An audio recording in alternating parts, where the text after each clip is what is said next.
याद करिए राहुल गांधी जी ने विदेश में क्या कहा था कि चाइना ने बड़ा संघर्ष करते हुए ऊपर उठने का उदाहरण प्रस्तुत किया है उन चुनौतियों के बीच से। आपको याद हो अभी कुछ दिन पहले के अपने विदेशी दौरे में क्या कहा कि चाइना ने अनएम्प्लॉयमेंट को बहुत अच्छे तरीके से टैकल किया है, जबकि फैक्ट ऑफ द मैटर है इस समय चाइना में एम्प्लॉयमेंट रेट 24% है। 2023 में जनवरी से लेकर जुलाई के बीच में अनएम्प्लॉयमेंट रेट वहां पर बढ़ते बढ़ते हो गई 17-18%, और उन्होंने फिर जुलाई 23 से जनवरी 24 डाटा देना बंद कर दिया, फिर डाटा का बेस चेंज किया और जनवरी से लेकर अगस्त के बीच में किया, फिर बदले बेस पर भी वो 24% हो गई। मगर राहुल गांधी जी को उसमें बहुत महान चीज नजर आती है। फिर याद करिए यही लोग कहते थे कि चाइना में प्रेस फ्रीडम इंडेक्स में हमसे ऊपर है,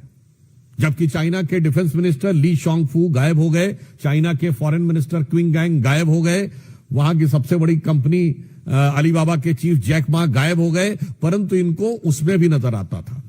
अब आप आइए, इसके बाद उन्होंने कहा कि इकोनॉमिक ग्रोथ बहुत शानदार की गई है। ये सारे स्टेटमेंट्स हैं, और इकोनॉमिक ग्रोथ की फैक्ट ऑफ द पोजीशन यह है कि 2024 में दुनिया की सबसे बड़ी रियल एस्टेट कंपनी जो एक चाइनीज कंपनी थी एवरग्रांड,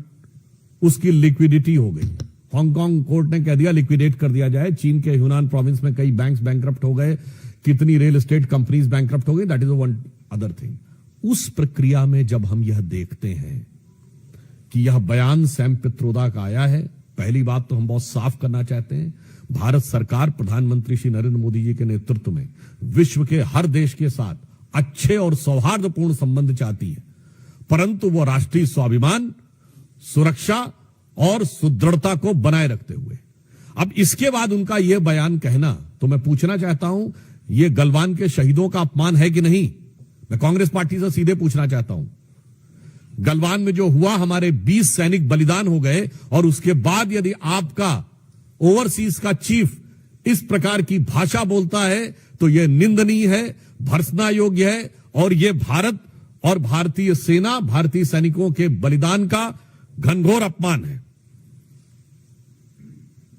इसलिए मैंने आपसे बात कही कि यह एक पूरा सीक्वेंस ऑफ इवेंट है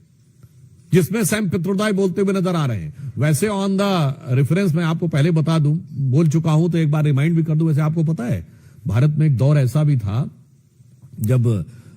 चीन को हमने सैनिकों को चावल प्रोवाइड किए थे। 21 जून 1952 को जवाहरलाल नेहरू की प्रेस कॉन्फ्रेंस में उनसे पूछा गया कि आपने क्या चीन की सेना को रसद प्रदान की है, तो उन्होंने कहा हां हमने थोड़ी मात्रा में की है, पर वो हजारों टन चावल था, और कहा इसलिए कि उनको बहुत जरूरत है, हम उनको जिंदा रखने के लिए दे रहे हैं। जबकि उस समय तिब्बत में एट्रोसिटीज हो रही थी, और वो इसलिए था कि उस समय चाइना का नियरेस्ट शहर चेंगडू 2000 किलोमीटर से अधिक दूर था और सड़कें भी खराब थी। भारत से तावांग से 250-300 किलोमीटर की थी और सड़क भी अच्छी थी। यानी उस दौर से आज तक चला आ रहा है। तो मैं साफ साफ कांग्रेस पार्टी से कहना चाहता हूं कि कांग्रेस पार्टी ने स्पष्ट रूप से यह दर्शा दिया है कि वो चीन के साथ हुए अपने करार के प्यार में, राजीव गांधी फाउंडेशन को चाइनीज एम्बेसी से मिले हुए लोन के दबाव में बोल रहे हैं, और लगातार इस प्रकार के बयान दे रहे हैं। इसके लिए उनको आकर सीधे सीधे सफाई देनी चाहिए,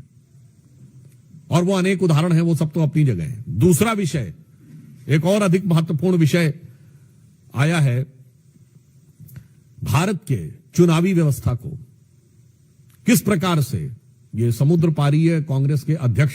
के साथ साथ ये समुद्र पार से एक दूसरे प्रकार की जो संकेत प्राप्त हो रहे हैं,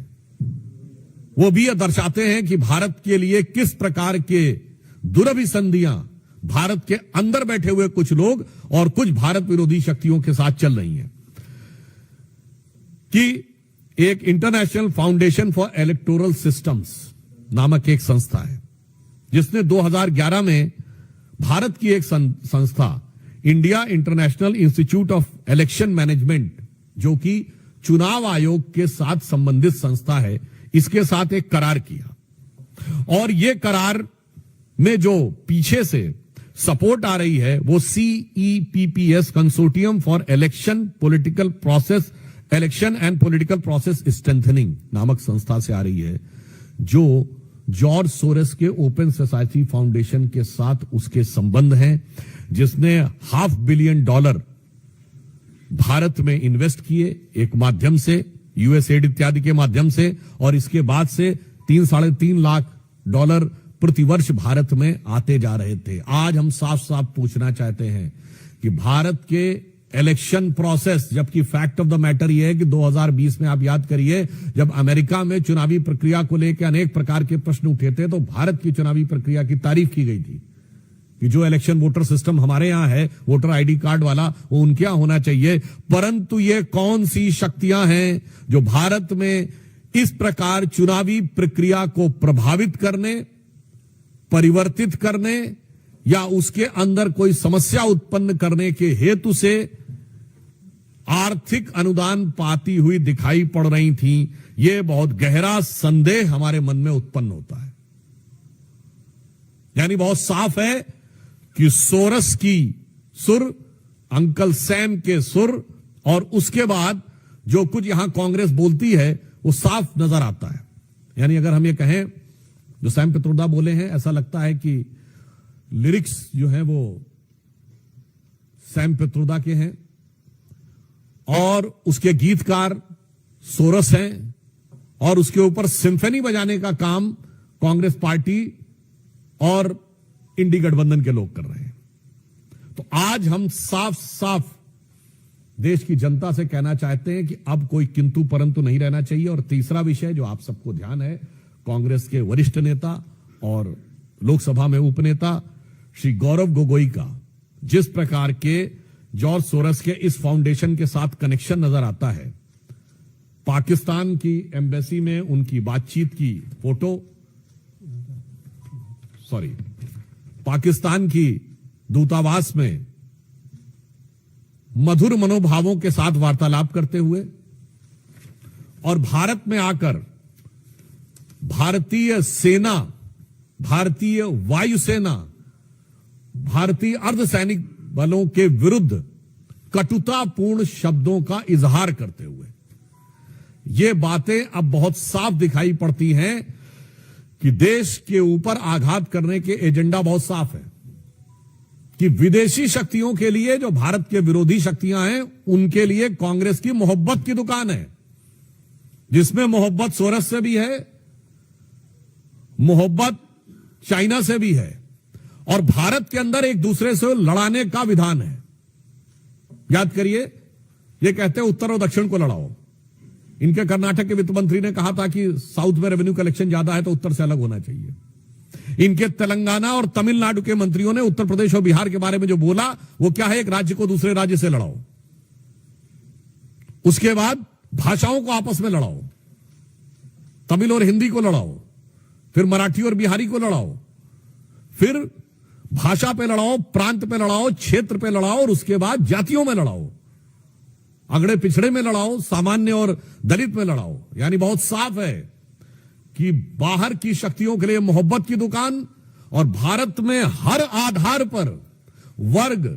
प्रांत, जाति, भाषा पर नफरत की दुकान, नफरत के सामान। और इससे मैं अंत में यह स्पष्ट कहना चाहता हूं कि इससे श्री राहुल गांधी ने जो बयान दिया था कि has to fight with Indian state, वो अनायास मुंह से निकला हुआ, लापरवाही में कहा गया बयान नहीं था। एक सुविचारित, सुव्यवस्थित योजना के अंग का प्रकटीकरण था। It was not just a careless slip of tongue, but it seems to be an expression of a well thought of structured design that how to demean and damage the India's strength and sovereignty. तो इसलिए अब हम बहुत स्पष्ट रूप से यह देश की जनता से कहना चाहते हैं कि यह सब कुछ जो दिखाई पड़ रहा है, चीन की तारीफ से लेकर, सोरेस फाउंडेशन से समर्थन से लेकर, भारत के अंदर सबको एक दूसरे से लड़ाने से लेकर, और इंडियन स्टेट से लड़ाई करने की बात, मुझे लगता है अब किसी भी प्रकार का कोई बचाव का स्कोप कांग्रेस पार्टी के पास नहीं रह जाता है। और इस विषय पे कांग्रेस पार्टी से, यद्यपि मैं अभी भी उनसे कहना चाहूंगा कि वो आकर अपनी स्पष्ट रूप से सफाई दें, परंतु मुझे लगता है कि उनकी सफाई देने का उनके पास कोई आधार नहीं बचा है। और बहुत दुख की बात यह है कि इस प्रकार की शक्तियों से हाथ मिलाते हुए या उनके सुर में सुर मिलाते हुए बात करते हुए भारत के अंदर के दलों का समर्थन हर राष्ट्रभक्त को बहुत पीड़ा देता है और उसके साथ गंभीर प्रश्न भी उठाता हुआ प्रतीत होता है। धन्यवाद। Subscribe now and press the bell icon. Never miss an update.